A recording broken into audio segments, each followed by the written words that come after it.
Well, hey there. Welcome to the very first ever film review in the Stephen King... Very first ever? Take two. Hey there. Welcome to the first ever film review in the Stephen King readathon here in DavidsDen. In 1974, King published Carrie, a horror fiction novel that was an instant success, and I would even argue a classic must-read, especially in the genre of feminist literature. That is right. Carrie is a feminist novel, and I dare you to challenge me on that.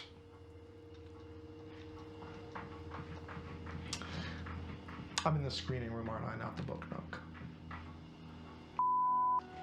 Welcome to David's Den. I'm David. This is my den. Look, it's a virtual backdrop in my den, okay? I live in a tiny New York City apartment. It's cluttered. I don't want you to see it.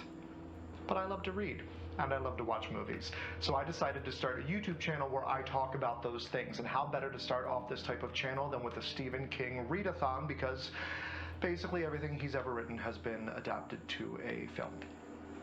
And I like horror. So I'm going to be doing film reviews in the screening room like I'm doing for you today, book club style literary reviews over in the book nook, and then I'm going to be bringing the book nook into the screening room for adaptation correlations, where I compare the adaptation to the source material, and all with no spoilers. Mostly. Look, I'll do my best to announce them, okay? But if you want to come on the journey with me, go ahead and like this video and hit that subscribe button. Here we go. While I have researched the works being discussed in the socio-political climate at the time that they were released, I have not read or watched any reviews or criticism. Any ideas that bear resemblance to thoughts posited by a real person are strictly coincidental. Also, no animals were harmed in the making of this video. Adopt, don't shop. Carrie is about Carrie White, a shy high school senior who has been excessively sheltered by her religiously fanatic mother and relentlessly bullied by all of the other kids since grade school. As they grow from girls to young women, Sue begins to feel empathy for Carrie and devises a plan to help her come out of her shell. Mrs. Jordan, because her name is Miss Collins. They changed the teacher's name from the book to Miss Collins in the film, and I guess they didn't know how to pronounce it either. So stop it, David. This is the film review, not the adaptation correlation. Anyway, Mrs. Jordan Collins, the gym teacher who also empathizes with Carrie and provides maternal encouragement. What nobody knows, though, not her mother, not the other girls, not even Miss What's-Her-Name gym teacher, is that with the onset of her maturation, Carrie has also been gifted with telekinetic powers, which have only been growing stronger. When the bullies play the prank of the century on Carrie at the senior prom, Carrie lets her fury out in an awesome and horrific display of power that no one will ever forget. Well, no one who lived anyway.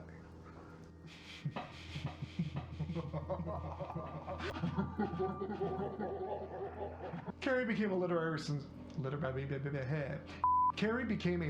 sensation in 1974, and then in 1976, renowned director Brian De Palma gave us a film adaptation that earned 2 Academy Award nominations and appears on many top 10 lists of greatest horror films of all time.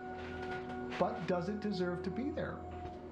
As an adaptation, I'm not so sure, and I'll be giving you my thoughts on that next week in the adaptation correlation. But treating Carrie as a standalone film, let's take a look. When you look at the horror genre prior to the slasher craze beginning with Halloween that dominated the genre for almost 40 years, you find classics like Rosemary's Baby, The Exorcist, Psycho, The Shining, also Stephen King.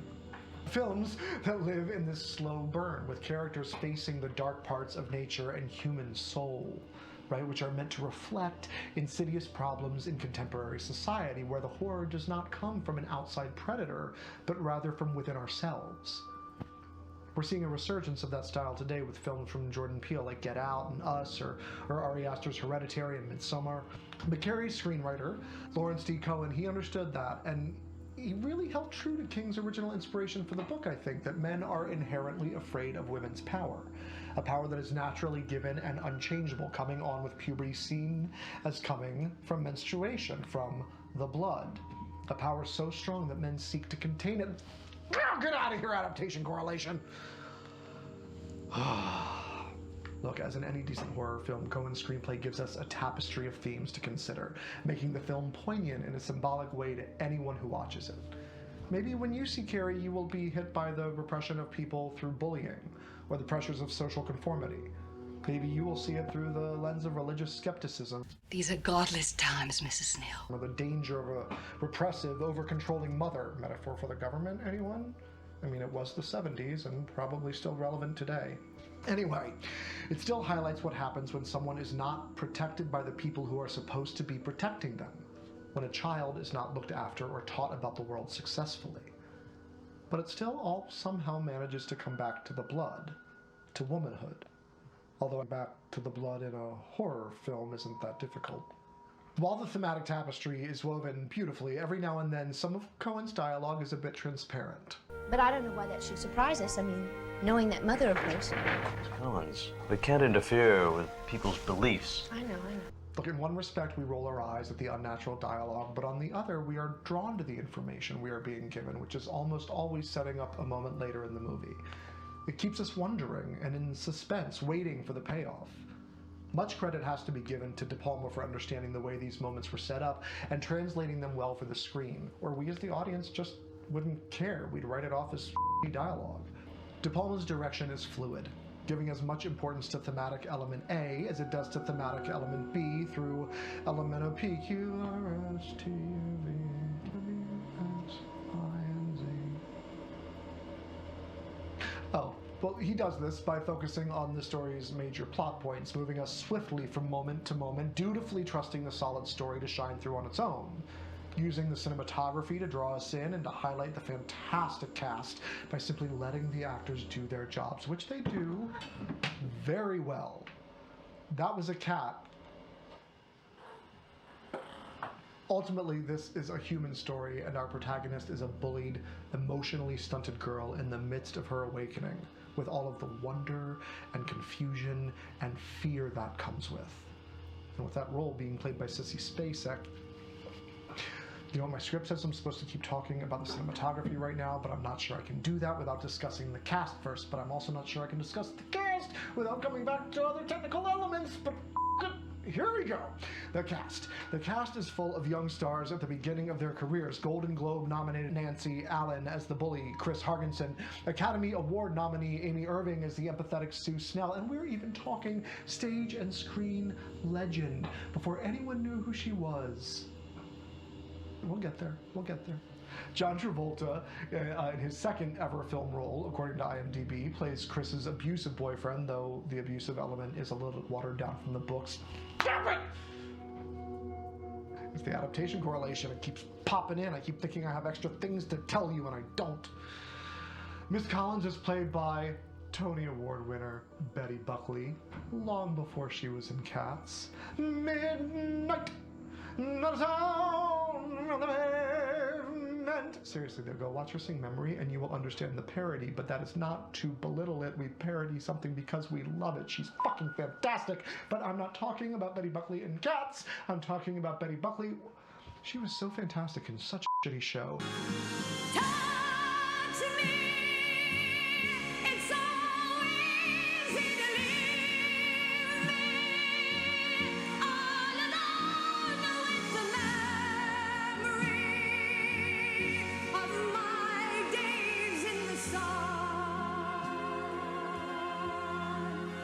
I'm talking about Betty Buckley here in Carrie. While the entire cast is great, I really want to talk about, at the time, relative newcomer, Sissy Spacek, and established star Piper Laurie, who were both nominated for Academy Awards for their performances in Carrie. Piper Laurie plays Margaret White, Carrie's mother, with a religious zeal that would shame a Southern Baptist televangelist revival preacher on a Sunday morning, maybe even on Easter. Oh, how kind of you. Especially because this woman actually believes what she's saying, and she acts on it, albeit violently. And God made Eve from the rib of Adam, and it was weak and loosed the raven on the world.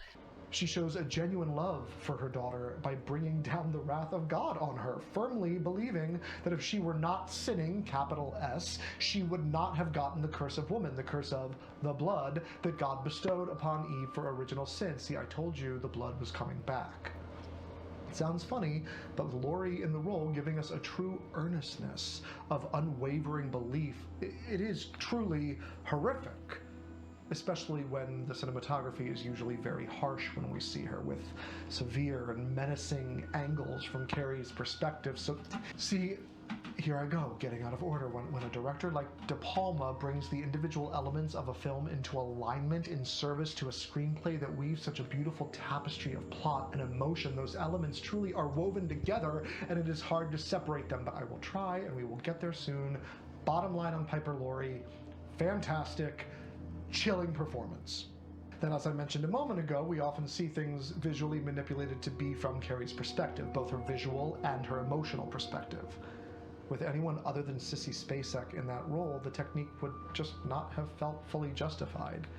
Her emotional perspective would not have been strong enough for it to work. It just wouldn't. From the moment we zoom in on her in the very first shot of the film, we know who this girl is. She is the outcast, the lonely girl in the corner, the school oddity.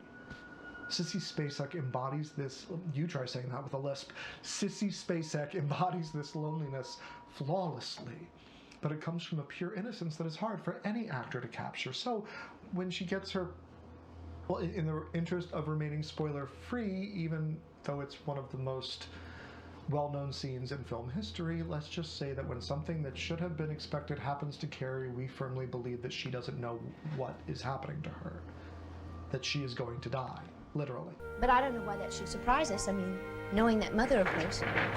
It seems eye-roll worthy that a high school senior would think that she was dying from what happens, but we do. Right from the beginning of the movie, we understand Carrie with barely a word spoken. We understand her innocence, even her ignorance as to how horrific her life has been, as we learn more about her. And then when she begins to develop her powers, as she starts to learn that maybe things aren't the way she always thought they were, that it's natural and not sinful to feel sexy. I can see your dirty pillows. Everyone will. Breasts, Mama. They're called breasts. And every woman has them. And then when a boy shows interest in her, well, Sissy Spacek's Carrie is a vulnerable, wide-eyed, ugly duckling blossoming into a beautiful woman with confidence. And at least until that confidence is shattered, then her vengeance is single-minded, honed, razor sharp, and we root for Carrie as she takes her vengeance with as much fervor as we have horror for what she is capable of. And Cat! I love you, buddy, but that's not for you. Rubber bands are not good for kitty cat's digestive system. Don't leave them on your counters. As I was saying, we're caught up with the cast. That was actually kind of a good time to take a break, accidentally. That was perfect. Now that we're caught up with the cast and how absolutely amazing they are, let me get back to what I was saying earlier. This is ultimately a human story. I love you, Hugo. I'm trying to make a video. Do you want to say hi to people? Do you want to be held? Probably not. Oh, here's the Hugo bar. We're talking about horror films. You know? Now you know why there's white fur all over my shirt whenever I do these videos. You're so handsome. Love you. Where was I?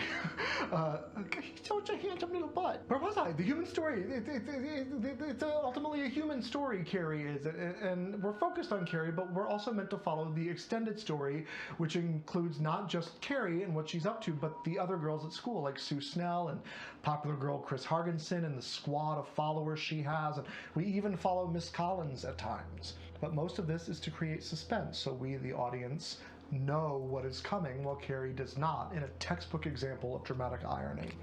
You hear that, Ms. Biddle? She'd be so proud I remember that. De Palma's job as a director was to come in and focus the story on the page for a visual medium, right? And for the gravity of the themes to really take hold of us as an audience, we have to empathize with Carrie. We have to truly understand her. He did have Sissy Spacek in the role, but to truly capture her performance and draw our empathy, De Palma turned to Mario Tosi for his help, his cinematographer, and then to his editor, Paul Hirsch. That's really tight. The three of these men worked together to create a visual and expressionistic style so that we could see the world from Carrie's perspective. Expressionism. You hear that, Ms. Aiden? And in tonight's Theater Jacksonville musical mashup, both hailing from Douglas Anderson High School for the Performing Arts. In this corner, we have Miss Biddle, all the way from David's senior year AP Lit class, and in this corner, from sophomore year plays and playwrights instructor Simone. Look, if you went to high school with me, that would be funny. I promise you. To everyone else, go ahead and roll your eyes. I'll get back to Carrie. When we're living with Sue or Chris in the film of Carrie, we're back to now, or with anyone else, we get these nice, simple camera angles. They're usually straight on, and they're simply letting the plot points land. But when we're with Carrie, the camera switches from those natural straight-on shots to drastic tilts, to irregular angles, and anywhere in between, often utilizing the architecture of the room she's in. It reflects Carrie's emotions, or the strength of her power at the moment. How warped things look, how medium warped they look. Is that a term? The quick shifts draw our attention visually, and it keeps us on edge, letting us feel the story along with our protagonist. Sometimes gradually becoming more severe as her tempo rises, and sometimes shifting suddenly with a violent swing of emotion. And then there's the swirling cinematography of the dance at the prom. As they twirl, so do we. It is never ending. It is sweeping us away and then getting faster and faster and faster until we become overwhelmed, but in a good, dizzying, falling in love kind of way, and then just fading into the existence of possibility. I mean, who hasn't felt that dizzying feel of young love on a first date, that feeling of time just stopping and being the only two people in the world? And by the way, we do fade right into the prank, so that existence of possibility is very short-lived, and we're snapped back to suspense. Ha ha! Dramatic irony! 1 point to Ms. Biddle! But then the rotating red and green and blue lights at the dance even give us subtle emotional cues. Anytime we see Carrie, the light always seems to be shifting into red, the color of love and fury, right? Passion and destruction. And then rotating occasionally to blues and greens that shadow maybe half of her face. Darker, shifting colors indicating that emotions are a little more fluid and complex, that parts of Carrie are in turmoil, but the lights at the prom are still rotating in a circle, making us dizzy even after we've stopped, with the possibility all the same. And it's a fantastic slow burn when we know that something's coming, from that cut back to the bully from before who's... And then, as if all of that weren't enough, De Palma, Tosi, and Hirsch move to a rapid, sliding split screen effect to show what's happening through the gym as prom night takes a turn for the worse. It takes that slow burn and it reverses it with this sudden snap, and everything just comes crashing down at once from all angles visually, even though now the shots are consistent, straight on, allowing us to feel Carrie's confidence and control as she seeks her retribution, but also not shying away from simultaneously letting us live with the horror of what she's doing, or of the realization that we want her to do it. That's the horror of Carrie. We root for the downtrodden, and we want the system to break so those who are kept down can realize the power within themselves, so they can feel complete. But breaking the system is scary.